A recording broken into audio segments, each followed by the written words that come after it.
Jeannette Gagan joins us this time around on Author's Corner, and we've talked to Jeannette before. She has so many. She's a prolific writer, but what she's been able to do and how she's been able to take her work with people as a psychologist over the years and tackle some of these subjects and really make you understand and bridge that gap, I think is phenomenal. One of the best, as I've read so many books. Jeannette Gagan, thank you so much for joining us. And the name of the book this time around, specifically, we're going to focus on two, but really Grow Up Your Ego. And Grow Up Your Ego is just a great title for a book because people really struggle with who they are and what ego is and all of that. So how'd you break that down? Tell us about the book.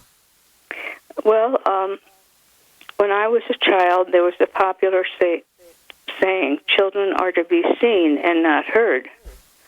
When a repairman was working on the house, he said to my father, "The baby in the crib has been crying for a very long time." My father then replied, "That's how we do things in this household. Crying toughens babies." Wow.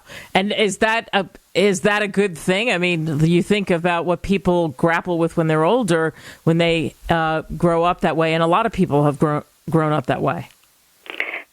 Well, I think in years past it has, but hopefully it's now changing. Because little was known in those years, the 1930s and the 1940s, of the importance of bonding with one's children. Fortunately, scientific research definitely indicates there are 10 stages to emotional and spiritual maturity.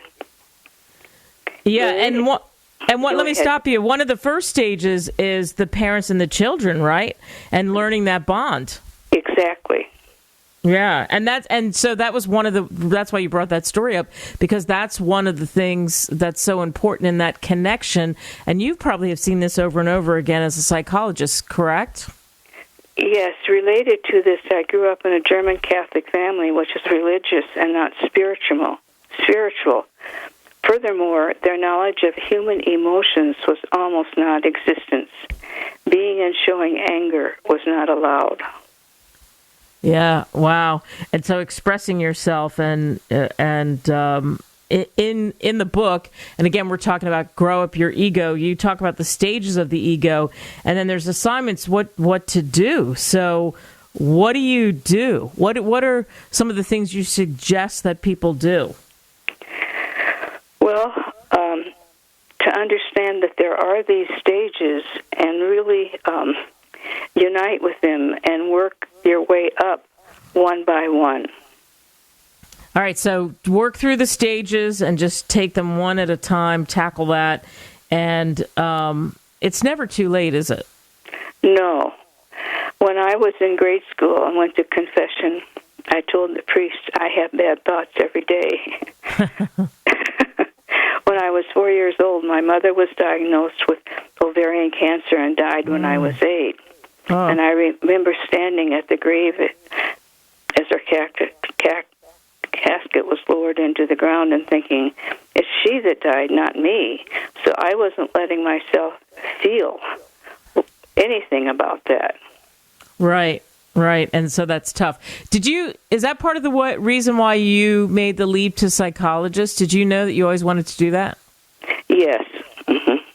Yeah. And you've seen so many different patients deal with so many different things. And in your work, is that part of it? Because you have a different, you have an interesting point of view and an important one because you see this over and over again. Is that why you called the book Grow Up Your Ego? Because it's what you've seen happen with people over and over again? Well, scientific research has definitely shown there are 10 stages to growing up one's ego. And once you do that, what is that feeling like? Oh, so you go through the steps and you do the work, then what's it like? Well, you actually become mature and you're able to not only relate more closely to people in your family, but to many, many people. Yeah, boy, that's so important. And now we're seeing that with the lack of connection for so many, if they knew how to connect a little bit better. What I think we're really talking about this, but when you put this together and after you put it together, what is it that you hope people take away from reading the book? The importance of emotions can no longer be ignored. Part of our humanness is to feel our feelings, such as anger, and express it in a way that involves no harm to the self or others. All right, so that's pretty well put. And go ahead, finish. For example, when I discovered I had been betrayed by a colleague in a safe environment, I shouted angry words and beat my arms and hands on a pillow until the anger was released. So I just privately did this. Right, and that made you feel better. Yeah, I got it out of me. I was able to say, yes, I'm angry. Yeah. See, that's good. So having that release, but having the release in the right way. And when it's, and you were there and you didn't do it in front of other people, because then what is their reaction to your action? So you write Grow Up Your Ego, but you also have a book called The Paradoxical Return of the Feminine. Tell us the gist of that book. Okay.